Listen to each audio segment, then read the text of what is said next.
Durante a entrevista coletiva do Comitê de Crise do governo Jair Bolsonaro, o advogado-geral da União, André Mendonça, relatou que está tomando medidas contra abusos que vêm sendo cometidos na implementação de medidas restritivas de governadores e prefeitos em todo o país. Entre os exemplos, o AGU nomeou as prisões arbitrárias e abusivas de cidadãos que foram à praia. Assista. Em sétimo lugar, que essas medidas técnicas, elas sejam adotadas com razoabilidade, ou seja, sem abusos ou cerceamentos excessivos na liberdade do cidadão e sem um punitivismo injustificado. Dentro desse espectro, nós temos algumas medidas concretas que foram adotadas. Em primeiro lugar, nós ontem reiteramos um pedido de um recurso feito há cerca de 10 dias atrás, na ADPF 672, que está sob a relatoria do ministro Alexandre de Moraes, sobre a importância do respeito às normas e orientações gerais editadas pelo Ministério da Saúde. E que, na medida das suas especificidades e realidades pontuais, estados e municípios pudessem trabalhar dentro da margem delineada tecnicamente pelo Ministério da Saúde. Esse pedido envolve também uma reiteração de análise sobre o aspecto de algumas prisões que, na nossa concepção, têm sido arbitrárias e abusivas, até porque não respeitam essas orientações gerais já editadas pelo próprio Ministério da Saúde, no tocante às medidas de distanciamento social. Exemplo concreto, medidas nas praias, por exemplo. A orientação geral do Ministério da Saúde é para que se evitem aglomerações, o que não significa que uma pessoa individualmente possa praticar um esporte, como uma natação ou a prática do surf. Por exemplo, em Sydney, essa medida tem sido defendida em Sydney. Então, as próprias autoridades australianas têm incentivado, desde que com critérios onde não haja aglomeração, se possa exercer atividades dessa natureza.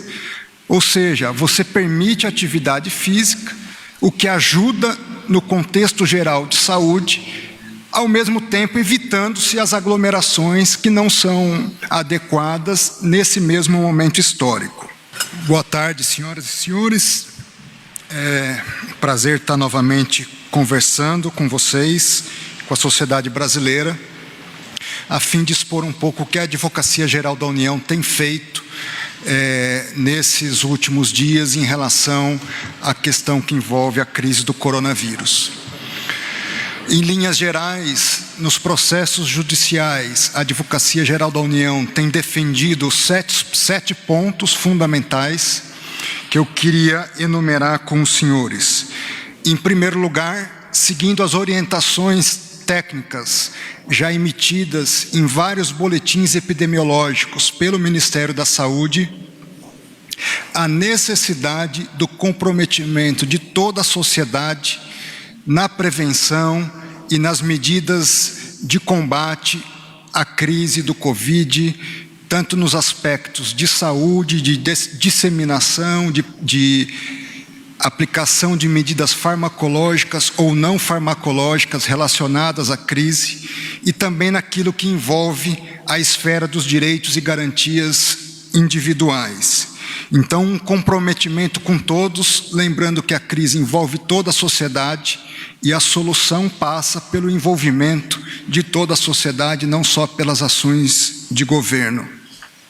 Em segundo lugar, tem defendido a necessidade da solidariedade e do respeito mútuo entre todos os agentes envolvidos na solução da crise, o que logicamente passa pelas autoridades públicas, como também pela sociedade como um todo. Em terceiro lugar, a consciência de que é uma crise de Estado, não é uma crise que envolve apenas a saúde.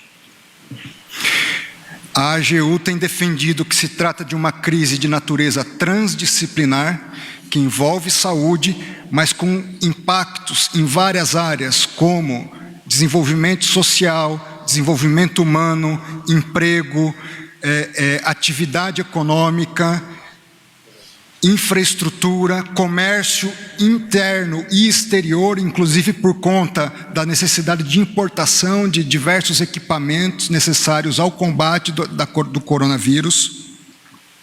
Ou seja, é uma crise que tem um eixo central na saúde, mas tanto o seu impacto como a sua solução passa por vários ramos científicos, vários ramos da ciência humana e biológica. E, nesse sentido, nós precisamos ter uma análise mais complexa de todos esses aspectos para bem diagnosticar o problema, que envolve uma série de impactos na sociedade, e a solução também, que demanda uma série de análises e medidas transdisciplinares. Eu utilizo isso com o exemplo da corrupção. A corrupção é um problema social, é um problema jurídico, é um problema com consequências econômicas, com consequências governamentais, com consequências sociais, afeta a saúde, afeta a educação. Então, não se combate a corrupção com apenas a medida de uma natureza ou medidas legais, mas com medidas educacionais, com medidas governamentais, com medidas estruturantes na área econômica. E a mesma solução para problemas complexos como a corrupção é necessária para problemas complexos como esse que nós estamos vivendo hoje. Em quinto lugar, a necessidade de uma atuação harmônica e cooperativa entre todos os entes federados. Essa foi uma linha muito acentuada pelo próprio Supremo Tribunal Federal e, de fato, por se tratar de uma crise complexa, é necessária essa harmonia entre todos os entes. Isso envolve a busca de uma análise e de soluções técnicas e de uma redução de um discurso, de qualquer que seja o ator, mais politizado. Então, nós precisamos focar numa discussão a mais técnica possível e de forma a respeitar também as opiniões científicas divergentes para que nós sejamos capazes de encontrar a melhor solução para cada situação vivenciada.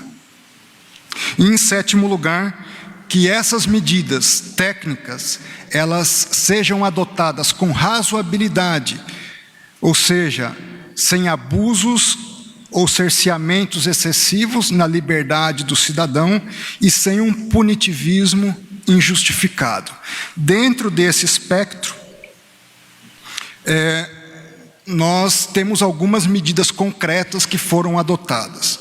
Em primeiro lugar, nós ontem reiteramos um pedido de um recurso feito há cerca de 10 dias atrás, na ADPF 672, que está sob a relatoria do ministro Alexandre de Moraes, sobre a importância do respeito às normas e orientações gerais editadas pelo Ministério da Saúde. E que, na medida das suas especificidades e realidades pontuais, estados e municípios pudessem trabalhar dentro da margem delineada tecnicamente pelo Ministério da Saúde. Esse pedido envolve também uma reiteração de análise sobre o aspecto de algumas prisões que, na nossa concepção, têm sido arbitrárias e abusivas, até porque não respeitam essas orientações gerais já editadas pelo próprio Ministério da Saúde, no tocante às medidas de distanciamento social. Exemplo concreto, medidas nas praias, por exemplo. A orientação geral do Ministério da Saúde é para que se evitem aglomerações, o que não significa que uma pessoa individualmente possa praticar um esporte, como uma natação ou a prática do surf. Por exemplo, em Sydney, essa medida tem sido defendida em Sydney. Então, as próprias autoridades australianas tem incentivado, desde que com critérios onde não haja aglomeração, se possa exercer atividades dessa natureza. Ou seja, você permite atividade física, o que ajuda no contexto geral de saúde, ao mesmo tempo evitando-se as aglomerações que não são adequadas nesse mesmo momento histórico. Da mesma forma, nós, até adiantando uma possível pergunta, ontem o ministro Alexandre de Moraes determinou a intimação da União para prestar esclarecimentos numa ação proposta pelo Partido dos Trabalhadores. A Advocacia Geral da União aguarda a intimação, que pode ter acontecido algumas horas atrás ou está para acontecer, mas uma vez intimado, nós vamos pedir as informações técnicas e, em cima dessas informações, faremos a manifestação correspondente perante o Supremo Tribunal Federal. Duas últimas informações: nós pedimos ao Supremo Tribunal Federal, na pessoa do seu presidente, ministro Dias Toffoli, uma audiência com o novo ministro da Saúde, ministro Nelson, para que ele atualize o andamento das políticas públicas adotadas pelo Ministério em função da crise, junto também aos ministros da Suprema Corte Brasileira. A ideia é manter uma periodicidade também dessas reuniões técnicas, até para que o Supremo Tribunal Federal acompanhe de viva voz o andamento das medidas administrativas que estão sendo adotadas e o curso e evolução da doença e das medidas mitigadoras da crise. E, por último lugar, fruto também de uma reunião hoje entre a Advocacia Geral da União e o Ministério da Saúde, nós vamos procurar auxiliar, na medida do que o Ministério considerar adequado e pertinente, uma melhor sistematização das orientações do próprio Ministério, eventualmente até regulamentando algumas dessas medidas através de portarias, resoluções, ou conforme até a necessidade que viesse apontada pelo Ministério, alguma medida até de caráter legislativo. A grande síntese disso tudo é que, da parte da Advocacia Geral da União, nós estamos inteiramente à disposição do Ministério da Saúde, como governo como um todo, para equacionar, mitigar, prevenir e superar esse momento tão complexo, vivenciado não só pelo Brasil, mas pelo mundo como um todo. Meu muito obrigado e um bom trabalho a todos. Se você apoia Jair Bolsonaro, curta este vídeo, manifeste a sua opinião e compartilhe para que a vontade do povo brasileiro seja conhecida. Inscreva-se no canal para ter acesso gratuito ao nosso conteúdo. Uma produção Folha Política.